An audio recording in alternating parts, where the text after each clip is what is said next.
시청자 여러분 안녕하십니까? 2022년 크리스마스 이브 뉴스웨이 시작하겠습니다. 보신 대로 저희 채널A 오픈 스튜디오 주변에 많은 시민들이 나와 계십니다. 어제 오늘 정말 춥죠? 그래도 3년 만에 거리두기 없는 연말 크리스마스 연휴를 맞아서 외출하는 분들도 많습니다. 서울 명동거리에는 오늘 밤 40만 명이 모일 거라는 예측이 나왔는데 중요한 건 안전입니다. 경찰과 소방, 구청은 만일의 사태에 대비해 초긴장 상태입니다. 취재 기자 연결하겠습니다. 네, 김정근 기자, 뒤가 아주 화려한 모습인데요. 지금 어떻습니까? 네, 이곳 서울 명동거리는 가족과 연인, 친구들과 나온 시민들로 가득 찼는데요. 백화점 건물 전광판에서 나오는 영상을 배경으로 사진을 찍거나 음식점과 영화관 등으로 향하는 시민들의 행렬이 계속되고 있습니다. 오늘 서울은 한낮 기온도 영하인 강추위가 내내 계속되고 있는데요. 하지만 이곳 명동에만 추위를 뚫고 최대 40만 명이 몰릴 거란 예상이 나옵니다. 오늘 밤 12시엔 명동 성당에서 성탄 대축일 미사가 예정돼 있기 때문에 늦은 밤까지 명동으로 가는 시민들 발길은 계속될 전망인데요. 동시에 많은 인파가 좁은 거리에 몰려들 가능성 때문에 구청은 인파 관리에 비상이 걸렸습니다. 일단 명동의 모든 노점상이 오늘 하루 장사를 접고 휴업에 들어갔는데요. 시민 보행 공간을 넓혀 거리 밀집도를 최대한 낮추기 위한 조치입니다. 인도의 광고판 같은 보행을 방해하는 장애물을 정리하는 작업은 어제부터 진행됐는데요. 인파가 몰릴 걸로 예상되는 주요 길목엔 구청 직원들이 투입돼 동선 안내 등에 나섭니다. 경찰도 이곳 명동을 포함해 서울 강남역과 홍대 일대, 부산 광복로 등 인파 밀집이 예상되는 전국 37곳에 경찰관 650여 명과 8개의 기동대를 배치했습니다. 주요 지점에서 시민 통행을 안내하고 우회로 확보 등을 할 예정인데요. 시민 신고 등 이상 징후가 나타나면 경찰과 소방당국이 곧바로 관련 정보를 공유해 안전사고를 최대한 예방할 방침입니다. 지금까지 명동거리에서 전해드렸습니다. 이번엔 폭설 소식입니다. 먼저 제주공항에는 드디어 비행기가 대부분 정상적으로 뜨고는 있는데요. 문제는 그동안 발이 묶인 승객들이 너무나 많다는 거죠. 대기표를 구한다. 일단 김포로 가서 대구표를 또 구한다. 많은 분들이 악전고투하고 있습니다. 배영진 기자가 전해왔습니다. 우렁찬 엔진음과 함께 비행기가 공항 활주로를 이륙합니다.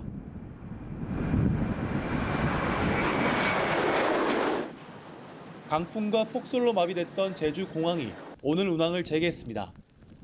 아침 일찍부터 대체 항공편 표를 구하려는 승객들이 대거 모여들었습니다. 모처럼 나온 휴가 하루를 날렸던 장병은 겨우 표를 구해 안도의 한숨을 쉽니다.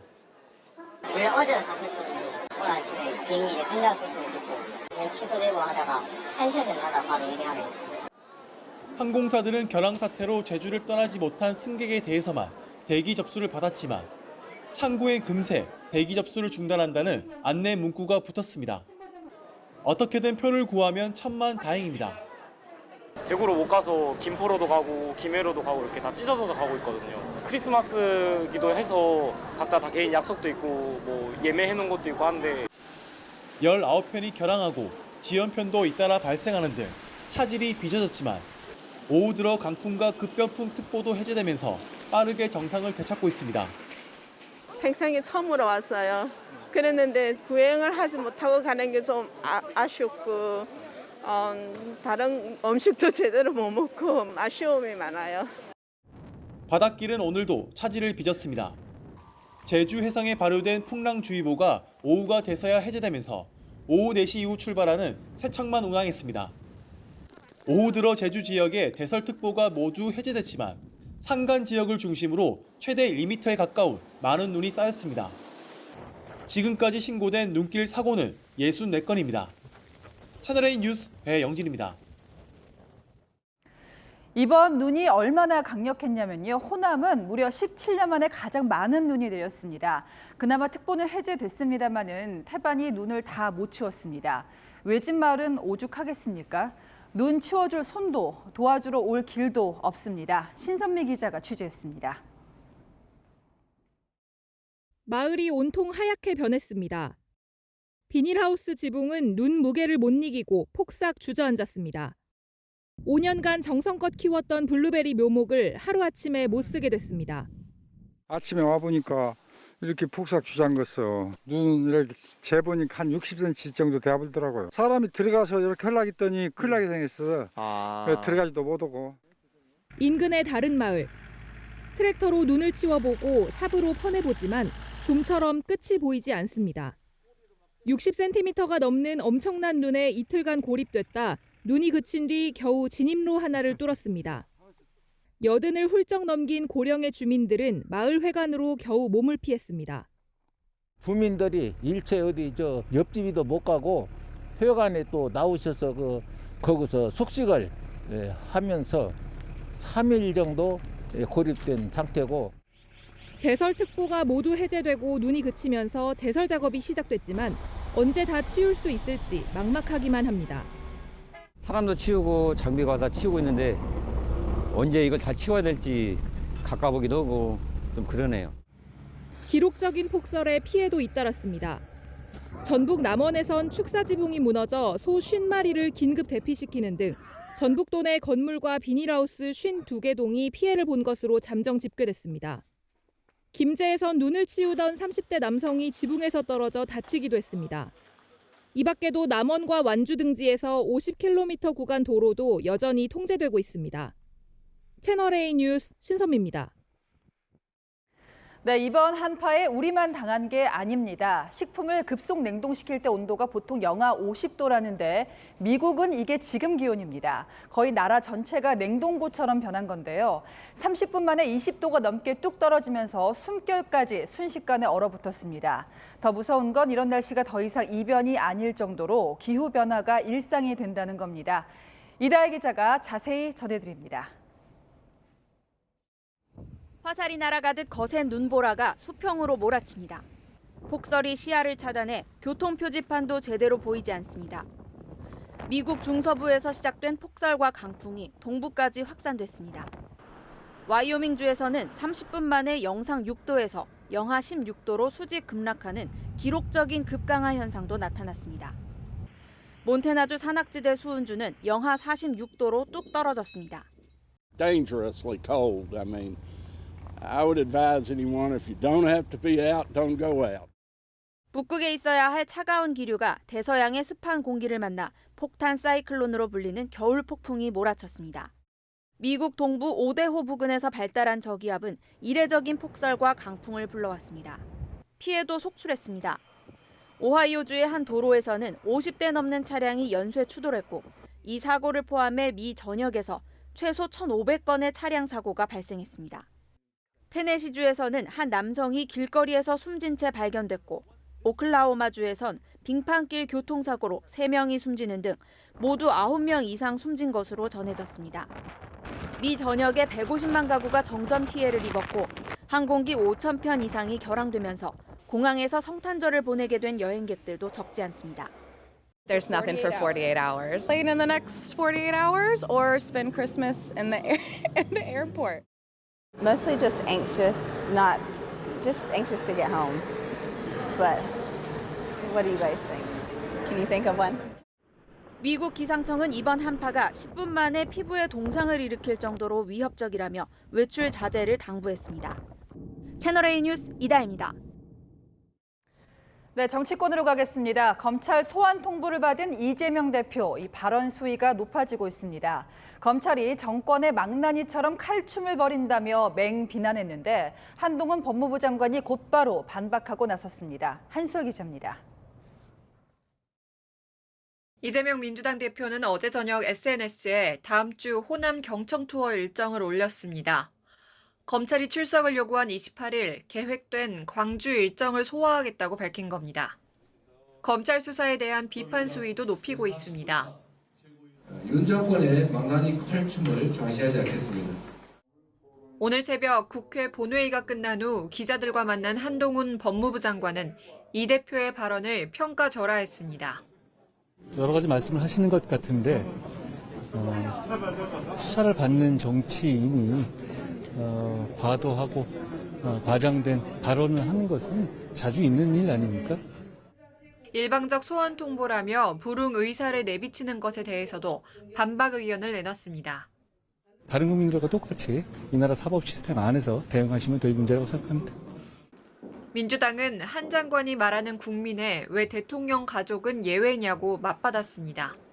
거꾸로 한동훈 장관에게 묻습니다. 본인과 윤석열 대통령 가족은 왜 수사하지 않습니까? 한동훈 장관과 검찰은 수사해보지 않아도 누가 유죄이고 무죄인지 알 수 있다는 말입니까? 하지만 민주당 일각에서는 이 대표 수사 관련 대응은 당과 분리해야 한다는 목소리가 나옵니다. 박영선 전 중기부 장관은 이재명 리스크에 최고위원회 전체가 다 달려들 것이 아니라 소수의 TF팀에서 할 일이라고 말했습니다. 국민의힘도 떳떳하다면 검찰에 출두하라며 이 대표를 압박하고 있습니다. 채널A 뉴스 한수아입니다. 이재명 대표가 검찰 소환 통보를 받은 건 성남FC 후원금 의혹 때문이죠. 관련해서 구체적인 진술도 나오고 있습니다. 이번에는 분당 차병원도 성남FC에 후원금을 내라 성남시에 압박이 있었다고 진술한 사실이 저희 채널A 취재로 확인됐습니다. 이로써 관련 기업 4곳에서 비슷한 진술이 나온 겁니다. 박건영 기자입니다.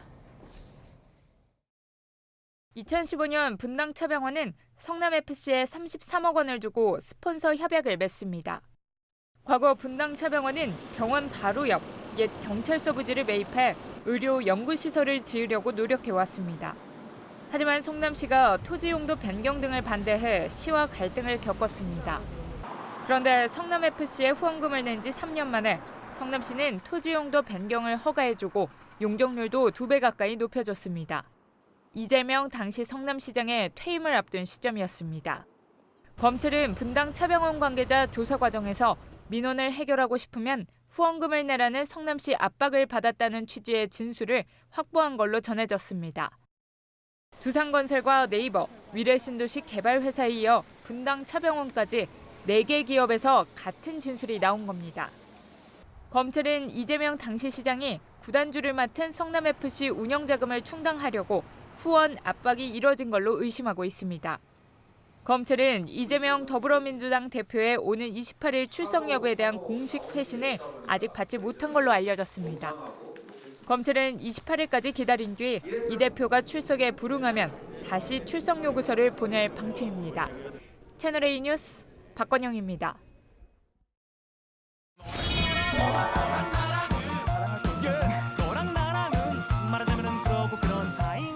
네, 여랑야랑 정치부 김단비 기자 함께하겠습니다. 첫 번째 주제 보겠습니다. 자, 무슨 자화자찬인데요. 어떤 자랑을 한다는 겁니까? 바로 여야입니다. 예. 국회는 오늘 새벽 본회의에서 638조 7천억 원 규모의 내년도 예산안을 의결했는데요. 최장 지각 예산이지만 여야는 각자 유리한 해석만 늘어났습니다. 국내외적으로 어려운 경제 위기에 재정이 적기에 투입돼서 위기를 극복하는 마중물이 될 수 있다는 데 대해서 초부자 감세 저지라고 하는 것은 상당 정도 목표를 이루어냈다고 생각하고 거기에 더해서 국민 감세도 어느 정도 성과를 냈고. 자랑이라는 게 원래 남이 해줘야 빛나는 법인데 서로 잘했다고 하는 거군요. 맞습니다. 국민의힘은 민생 부분 성과를 내세웠는데요. 연말 소득공제 한도를 100만 원 인상하기 위해 4,100억 원을, 주택담보대출 요건 완화를 위해 368억 원을 증액했다고 강조했습니다. 스토킹, 보이스피싱, 전세 사기 같은 민생 범죄 근절 예산도 80억 원 늘려 1,045억 원의 예산을 확보했다고 밝혔는데요. 네. 반면 민주당은 윤석열표 예산을 삭감한 것을 내세웠는데요. 대통령실 영빈관 신축 예산 497억 원을 전액 삭감하고 행안부 경찰국, 법무부 인사정보관리단 운영 예산을 네. 절반으로 삭감한 것을 성과로 홍보했습니다. 원래도 뭐 국회의원들이 예산안 통과되기만 기다렸다가 확보한 예산 홍보하는 게 또 일이기도 하니까요. 이번에도 비슷한 모습입니다. 다음 주제 보겠습니다. 네, 사면 안 돼. 지금 뜨거운 화제이기도 한데 누구의 사면이 안 된다는 거죠? 네, 법무부 인사사면심사위원회가 이명박 전 대통령과 김경수 전 경남지사를 특별사면 대상에 포함시킨 걸로 알려졌죠. 예. 윤석열 대통령이 최종 결심을 하고 27일 국무회의 의결을 거쳐야 하지만 최종 명단에도 포함될 거란 관측이 높거든요. 민주당에선 김 전 지사 사면에 반대하는 목소리가 터져나왔습니다. 사면 불원서까지 제출한 김 지사를 끌어들여 국민의 비판을 희석하려는 태도는 비겁합니다. 고민정 민주당 최고위원은 SNS에 참 잔인하다. 구색 맞추기 식으로 김 전 지사의 사면을 끼워 넣는 것에 다름 아니다라고 적었습니다. 이 전 대통령은 횡령과 뇌물 등 혐의로 2020년 10월에 대법원에서 징역 17년이 확정돼 15년 형기가 남은 상태고요. 김 전 지사는 드루킹 댓글 조작 사건으로 지난해 7월 대법원에서 징역 2년이 확정돼 내년 5월 형기 만료를 앞두고 있는데요. 사면이 최종 확정될 경우 15년 남은 이 전 대통령의 형기는 모두 면제되고요. 김 전 지사는 복권 없는 사면 대상이어서 형만 면제될 뿐 오는 2028년 5월까지 피선거권이 제한됩니다. 나온다고 해도 선거에 출마할 수는 없다. 마지막 주제어 보겠습니다. 11번째 가족입니다. 누구의 가족입니까? 윤석열 대통령의 11번째 반려동물입니다. 윤 대통령은 은퇴한 시각장애인 안내견 세로미를 오늘 입양했습니다. 자, 그런데 윤 대통령 부부가 이미 반려견 10마리 되죠. 10마리 되는데 또 한 마리를 입양하면 윤 대통령이 대선 후보 시절에 안내견 학교를 방문한 것도 기억이 나는데 정말 애완동물을 좋아하나 봐요. 맞습니다. 후보 시절인 지난 1월 용인의 한 안내견 학교를 방문했는데요. 꿈이 일로 와. 내 몸에서 네 친구들 냄새 많이 나지? 보통은 사람이 이렇게 오면 놀래고 막 짖고 이러는데 얘들은 그렇지 않구나. 당시에 이런 말도 했습니다. 제가 리트리버 좋아하지만 키우기가 좀 어려운 상황인데 그 여건이 아마 되지 않겠나. 그러면은 꼭 은퇴한 안내견을 제가 좀 같이 함께 하고 싶습니다. 대통령실은 윤 대통령이 후보 시절 약속을 지키기 위해 은퇴한 안내견을 입양하게 됐다 이렇게 설명했습니다. 윤 대통령은 기존에 키우던 7마리 외에 취임 이후 3마리의 유기견, 유기묘를 입양했고 오늘 11번째 가족까지 맞이하게 됐습니다. 후보 시절 약속을 지킨 오늘처럼 또 다른 국민과의 약속들도 잘 지켜주시기 바라겠습니다. 지금까지 여랑야랑이었습니다. 아무리 장사가 쉽지 않다지만요. 이런 손님 받으면 화가 치밀 겁니다. 돈 안 내고 달아나는 먹튀도 모자라서요. 아예 미성년자인데 술을 시켰다. 신고할 테면 신고해라. 실수를 악용하는 신종 먹튀까지 나왔습니다. 김용선 기자입니다. 늦은 시각 식당에 온 두 남성. 술과 음식을 시켜놓고 이야기를 나눕니다. 1시간쯤 뒤 한 명이 자리를 뜹니다. 잠시 후 나머지 한 명도 화장실을 가는 척 밖으로 나갑니다. 뒤늦게 이들이 돈을 안 내고 달아난 걸 안 식당은 경찰에 신고했습니다. 하지만 사건 접수는 하지 못했습니다. 테이블에 올려놓은 쪽지, 자신들이 미성년자라는 겁니다. 근데 미성년자는 저는 생각도 못하고 22살이라고 그랬거든요. 미성년자라고 쪽지 적어놓고 도망가 버리고. 미성년자에게 술을 팔면 판매자가 처벌받는다는 점을 악용한 겁니다. 이전에도 몇 번 왔던 터라 제대로 신분증 검사를 하지 않은 게 화근이었습니다. 이들이 돈을 안 내고 먹은 음식은 3만 원가량. 업주는 돈을 떠나 기가 막힐 뿐입니다. 그러니까 코로나 때문에 2년 동안 장사를 못한 것도 억울한데 현대코로나 팔고 술 팔아서 얼마나 남는다고 그걸 또 이용해가지고. 미성년자에게 술을 팔면 2년 이하 징역 또는 2천만 원 이하 벌금에 영업정지 등 행정처분을 받습니다. 위조 신분증에 속아도 업주는 영업정지는 면하지만 형사처벌은 피할 수 없습니다. 반면 술을 마신 미성년자엔 별 제재가 없습니다. 돈을 안 내고 달아난 이들이 미성년자인지 아닌지는 지금으로선 확인할 방법이 없습니다. 하지만 법과 제도를 악용한 먹튀가 자영업자들의 의욕을 꺾은 것은 분명해 보입니다. 채널A 뉴스 김용성입니다. 무려 2,700세대가 넘는 아파트를 소유한 전세 황제 사건 어제 자세히 보도해드렸는데 법원은 일단 다툼의 여지가 있다며 아파트 소유자에 대한 구속영장을 기각했습니다. 자, 이 사람은 보증금을 돌려줄 방법이 있다며 선처를 부탁했다고 하는데 이 소식을 들은 깡통 전세 세입자들 급히 모여서 불안감을 호소했습니다. 방법이 있다면 그동안 뭘 했느냐, 구속을 피하려는 임시 방편이라며 경찰에 보강 수사를 촉구하기로 했습니다. 김지은 기자입니다. 인천 미추홀구 깡통전세 피해 세입자 20명이 급히 모였습니다. 깡통전세 실소유주로 지목된 전세 왕제 A씨의 구속영장 기각 소식을 듣고 대책 논의에 나선 겁니다. 어제 법원은 범죄 혐의의 다툼 여지가 있고 제출 기록만으로는 구속 사유와 필요성을 인정하기 어렵다며 구속영장을 기각했습니다. A씨 측은 어제 구속심사에서 전세 보증금을 돌려줄 계획이 있다고 소명한 걸로 전해졌습니다.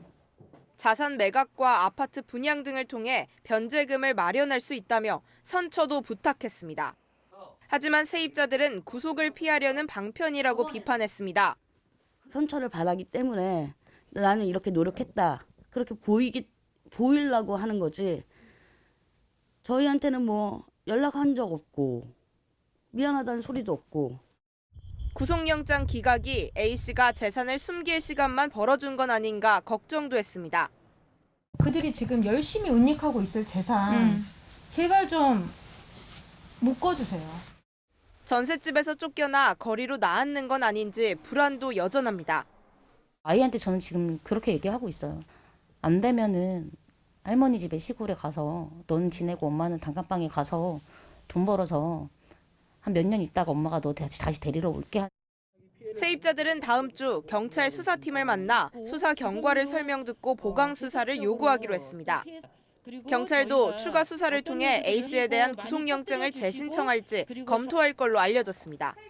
채널A 뉴스 김지윤입니다.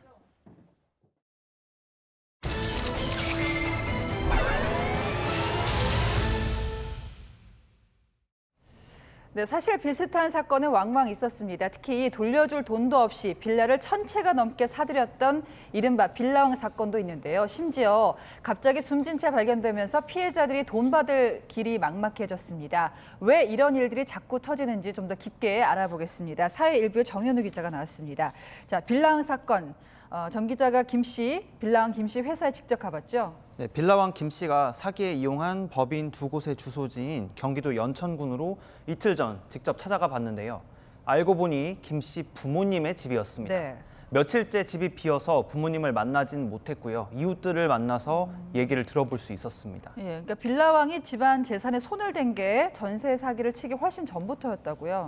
네, 김 씨가 과거 수차례 사업에 실패하면서 서울에 있던 부모님 소유의 고시원 건물도 날렸고요. 네. 빚에 쪼들리던 김 씨는 5년 전에 집을 나와서 한동안 가족과 연락이 끊겼다가 1년 전쯤 다시 나타났다는데요. 저희가 취재해보니 김 씨는 연락이 끊긴 동안에 중개보조원으로 일하고 있었고요. 이 시기에 전세 사기를 시작한 걸로 추정됩니다. 자, 다시 나타났을 때 성공한 재력가다 이런 행세를 했다는데요. 수억 원짜리 고급 수입차를 몰고 집도 수백 채나 가지고 있다는 소문에 뜸했던 먼 친척들까지 연락을 해올 정도였다고 합니다. 하지만 사실 고가의 수입차는 김 씨 모친 명의로 된 렌트카였고요. 사업에 쓸 돈이 필요하다며 부모의 마지막 남은 재산인 집과 밭까지 저당을 잡혔다고 합니다. 자, 그 빌라왕이 이제 숨졌습니다. 빌라왕이 가지고 있던 뭐 건물이나 뭐 집들, 재산이 있을 거 아닙니까? 이런 것들은 어떻게 처분이 되나요? 이 빌라왕 김 씨 명의로 건물 등이 있기는 한데요. 일단 체납된 세금을 내는 게 최우선 순위라고 하고요. 아들이 남긴 재산을 부모가 다 정리하더라도 세금을 내기에는 역부족이라고 합니다. 물론 부모가 김 씨가 남긴 재산 범위 안에서만 빚도 부분 상속을 받는 한정 승인이란 제도가 있긴 한데요. 아들의 건물을 물려받으려면 일단 취득세와 등록세도 내야 하거든요.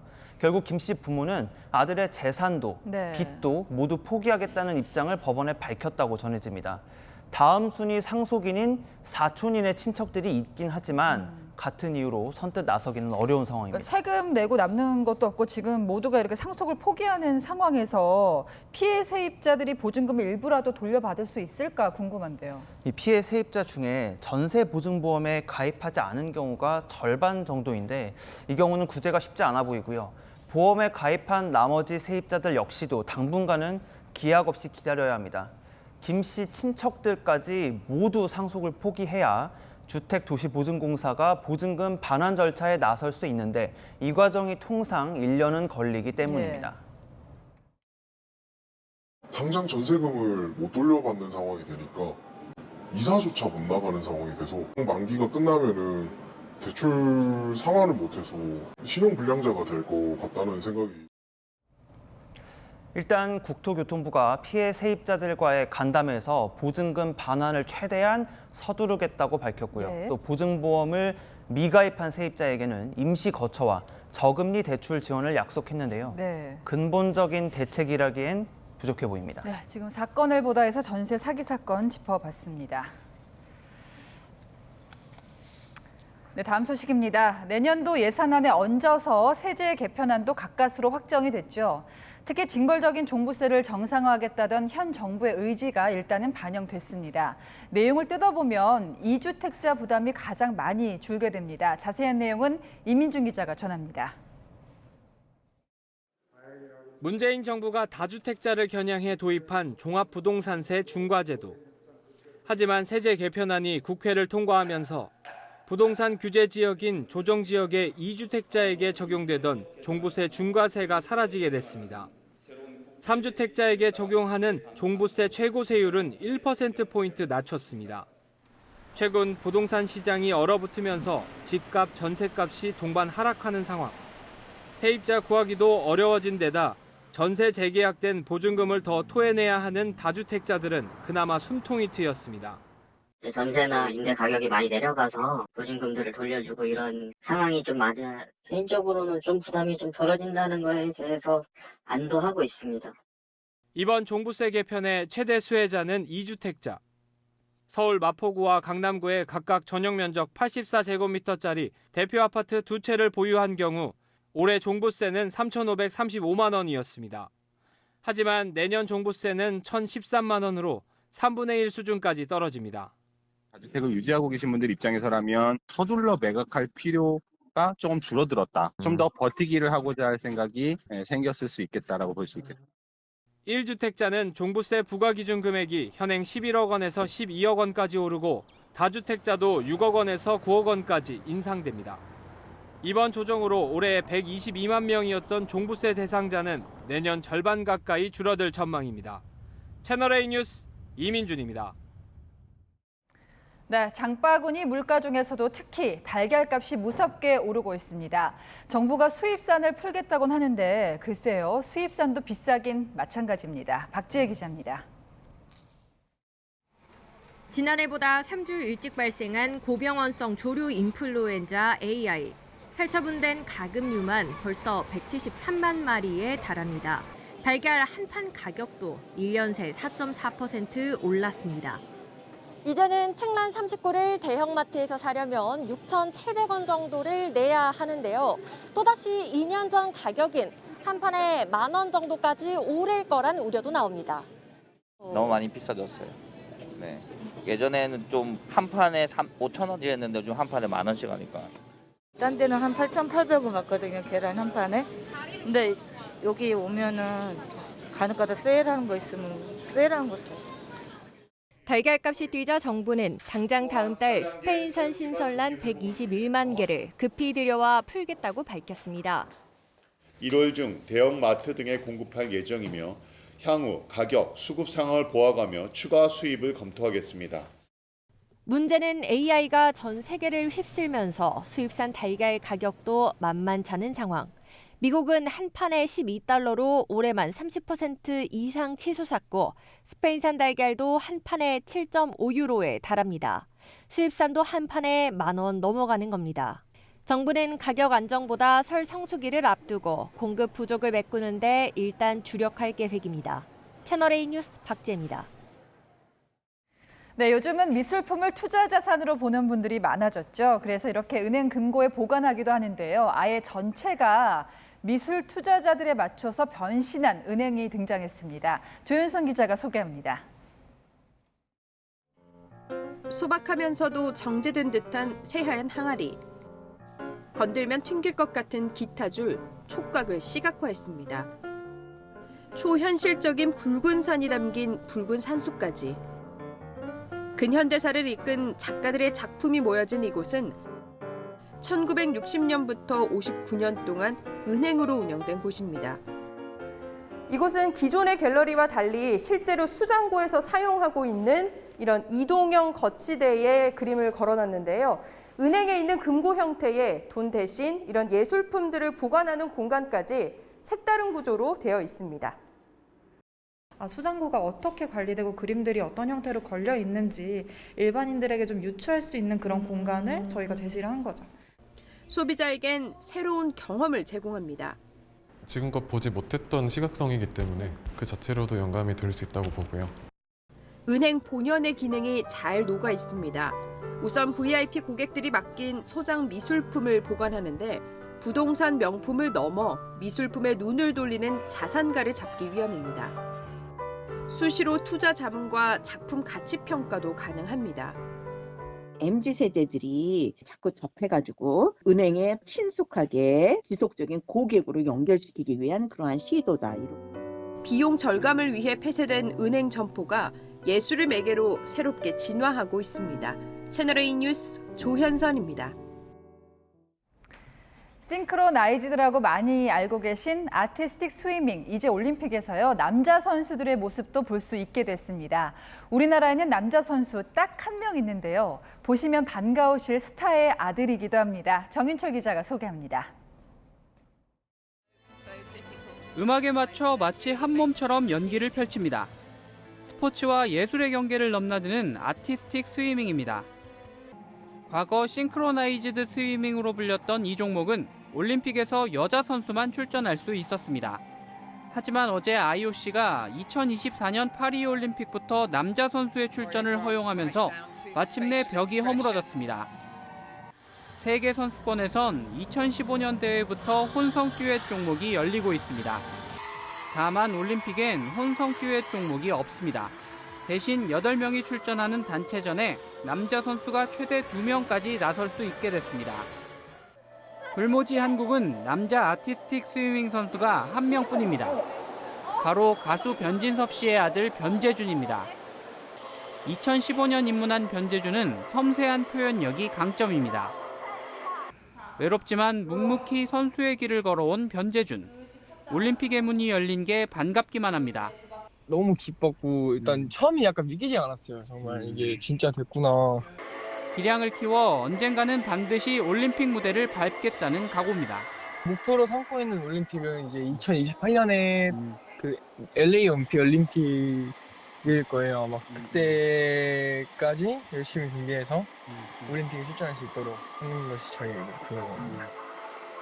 채널A 뉴스 정인철입니다.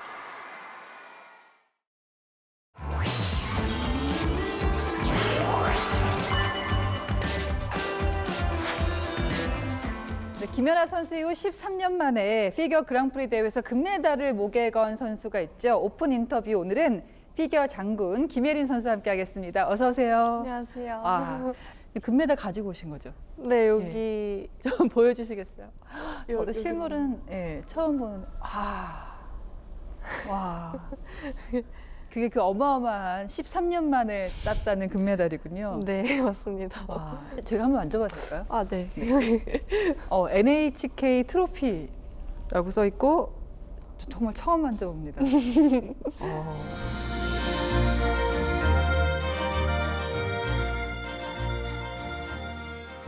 우선 NHK 트로피에서 금메달을 따냈을 때 1등이 주는 그 행복감이 정말 크더라고요. 실감이 나나요? 그리고 나중에 NHK 트로피 금메달은 처음이라고 하더라고요, 한국에서. 그쵸. 그래서 그것도 되게 일본에서. 네, 신기하고 또 너무 기뻤어요. 제가 처음으로 이뤄낸 게 있다는 게. 2022년 김예림 선수에게 정말 의미가 큰 한 해였습니다. 2월에는 베이징 동계올림픽에서 9위를 차지했습니다.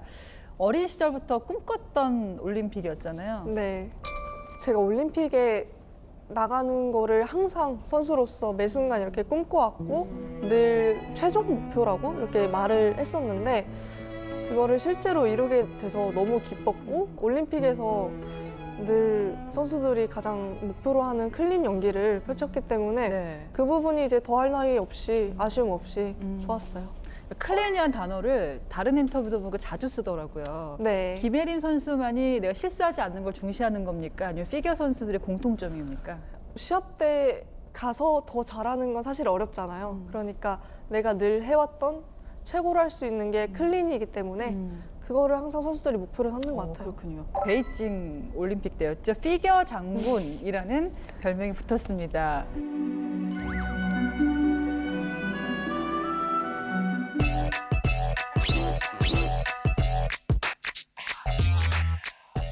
언제부턴가 갑자기 장군? 피겨에 장군이라는 수식어가 붙더라고요. 네. 그래서 처음에 이게 뭐지 싶었거든요. 이제 아무래도 피겨 하면은 뭐 피겨, 우아하고 요정, 여성스럽고. 여왕, 뭐 공주 막 이런 게 그렇죠. 있다가 장군이 붙으니까 이게 뭐지 싶었는데 근데 이제 제가 마지막 수행이 스스로 조금 아쉬웠어가지고 그게 조금 뭔가 판정에 영향이 있지 않을까 막 이러면서 혼자서 이런 아무런 의식 안 하고 그냥 보였던 모습이 되게 재밌게 그러니까 담겨진 것 같아요. 그 피겨 장군이라는 별명하고 더불어서 흥미롭게 본 게 몸을 풀 때 전력 질주를 하더라고요. 저 몸 풀 때 하는 루틴 중 하나예요. 김혜림 선수만 그러나요? 아니면 많이들 뒤에서 뛰고 있습니까?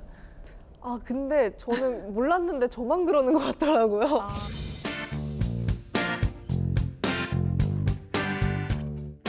아무래도 몸을 확 한번 쓰니까 네. 좀 긴장도 풀리는 게 있는 것 같긴 해요. 그것도 장군 같았습니다. 자, 베이징 동계올림픽에서 화제가 됐던 게 쇼트 음악이었잖아요. 사랑의 꿈. 네. 이걸 김연아 선수가 추천해줘서 화제가 됐거든요. 네, 맞아요. 세계선수권이 캐나다에 있어서 네. 캐나다로 갔는데 그때 코로나로 갑자기 대회가 취소가 된 거예요. 안무가한테. 네. 안무라도 받고 가자. 캐나다까지 왔으니까 이랬는데 그 선곡을 생각해 놓은 게 없어서 그걸 어떡하지 하고 있었거든요. 그래서 이제 급하게 연아 언니라면은 뭔가 좀 추천해 주실 수 있지 않을까 이런 생각이 들어서 이제 연락을 했는데 그때 이제 그 사랑의 꿈을 딱 보내주시면서 이거 괜찮을 것 같다 하셔가지고 엄마랑 이제 뭐 코치님이랑 다 같이 들어봤는데 너무 좋은 거예요. 타노 점프가 특기더라고요. 네. 점프가 사실 저희가 알기로는 키가 클수록 불리합니다. 불리하다고 들었어요. 네. 그 사실인가요? 네, 아무래도 키가 크다 보면은 선수들이 또 성장기를 겪잖아요. 그러다 보면은 전에 어렸을 때는 그냥 너무 쉽게 해왔던 건데 왜 이게 안 되지? 이렇게 하면서 혼란을 겪는 선수들도 되게 많고 아무래도 길다 보면은 예. 좀 느려지잖아요. 그래서 그런 게 조금 힘들었어요. 키가 170. 네, 있잖아요. 170. 트리플 점프 되게 어렵잖아요. 네. 한 번에 될 게 아니잖아요. 그쵸. 7살에 시작해서 몇 년 걸렸습니까? 나 처음으로 트리플을 랜딩해낸 게 초등학교 4학년? 4학년 때였던 것 같아요. 너무 어리니까 이게 진짜 내가 성공을 시킨 건가 제대로 한 게 확신이 맞나 없는 네, 확신이 없는데 이제 그럴 땐 코치님이 너 지금 너 한 거야. 제대로 한 거라고 막 이렇게 하면은 막 엄마랑 되게 신나가지고 엄마한테 막 뭐 사달라 그러고 어리니까 이제 점프를 선수들이 처음 성공시키는 데까지 시간도 오래 걸리고 되게 힘들어해요. 그래서 거기서 어떻게 보면은 선수 생활을 이어나가느냐 아니면 그냥 그만두느냐 거기서 갈리는군요. 거기서도 많이 갈리는데 그때 그 점프를 막 성공시키면 막 떡을 돌린다든가 막 이런 식으로. 어머니 뭐 하셨어요? 저희 엄마는 그때 케이크를 막 해가지고 막 돌렸던 것 같아요. 어린 나이부터 점프도 하고 힘이 많이 쓰잖아요. 부상 위험이 늘 있을 텐데 어떤가요? 저는 또 다른 선수들에 비해 부상을 조금 여러 차례 겪은 편이었는데 저는 일단 발가락 같은 데도 뭐 골절됐었었고 그다음에 발목도 많이 다치고 아무래도 랜딩 착지하다가 이게 뭐 삐끗하면은 쉽게 또 부상을 당하는 경우가 많아서 다행히 다치는 거에 대한 두려움은 없었고 대신 이제 다치고 나서 뭔가 다시 복귀하기까지가 너무 시간이 걸리죠. 네, 지루하고 막 불안감도 좀 컸었던 것 같아요. 힘이 되어주신 분은 역시 뭐 부모님일까 아니면은 어떤 특별한 다시 동력을 주신 분이 있습니까?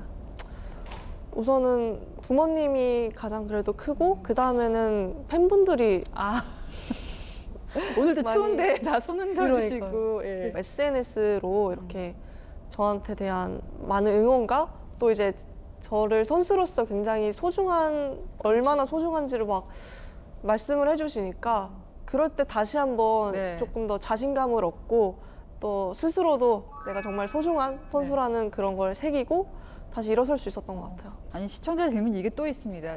워낙 예쁘니까 식사 조절도 하냐고 혼자 몰래 숨어서 뭐 떡볶이도 먹냐고.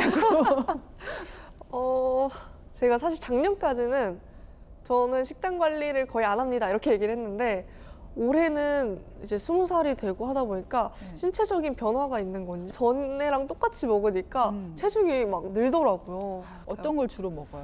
제가 군것질이나 뭐 배달 음식을 되게 좋아해가지고. 좋아해요. 어디서 제가 봤어요. 그 김예린 선수 소울푸드가 치킨이라고. 네. 다 똑같네요. 그렇죠. 김연아 선수가 24살에 은퇴를 했더라고요. 네. 저는 그렇게 빨리 은퇴한 줄 몰랐어요. 선수들 전성기가 굉장히 어렸을 때 와서 그런 것 같아요. 보통 중학생 때쯤 전성기가 오다 보니까 그 위에 뭐 20살, 21살 그 이상의 선수들은 전성기인 선수들이랑 막 같이 경쟁을 해야 하고 네. 이랬기 때문에 아무래도 그거를 이겨내기가 힘드니까 그랬던 것 같아요. 그래도 다음 올림픽이 남아있잖아요. 또 열심히 하실 거잖아요. 열심히 해야죠. 2023년에 목표가 있다면요? 우선은 2022년이 제 선수 생활 중에 가장 행복했던 해였거든요. 그래서 이 행복했던 기억과 혹은 조금 아쉬웠던 부분을 또 스스로 잘 정리를 해봐서 내년에는 더 높은 위치에 있는 선수가 되고 싶어요. 그렇군요. 어제 나보다 더 나은 내가 되는 네. 2023년. 네, 오늘 오픈 인터뷰 피겨 장군 김예림, 클린 김예린 선수와 함께했습니다. 고맙습니다. 감사합니다. 요즘 같은 한파엔 목도리를 빼놓기 어렵습니다. 목엔 지방이 없어서 추위가 특히 잘 느껴지기 때문이죠. 이 목도리를 두르면 체감 온도가 5도 올라간다고 하니까요. 성탄절 나들이에도 챙겨가는 게 좋겠습니다. 내일도 아침과 저녁엔 영하 10도 안팎의 맹추위가 이어지겠고요. 낮엔 대부분 영상권에 돌입하면서 추위가 주춤할 전망입니다.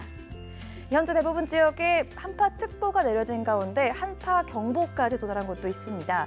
오랜 외출은 삼가는 게 좋겠습니다. 내일 서울은 영하 9도, 대관령 영하 14도에서 출발해서 한낮 기온 5도 안팎까지 오르겠습니다. 다음 주 강력 한파 소식은 없겠고요. 맑고 건조할 전망입니다. 날씨였습니다. 네, 뉴스에 마칩니다. 시청해주신 여러분 고맙습니다.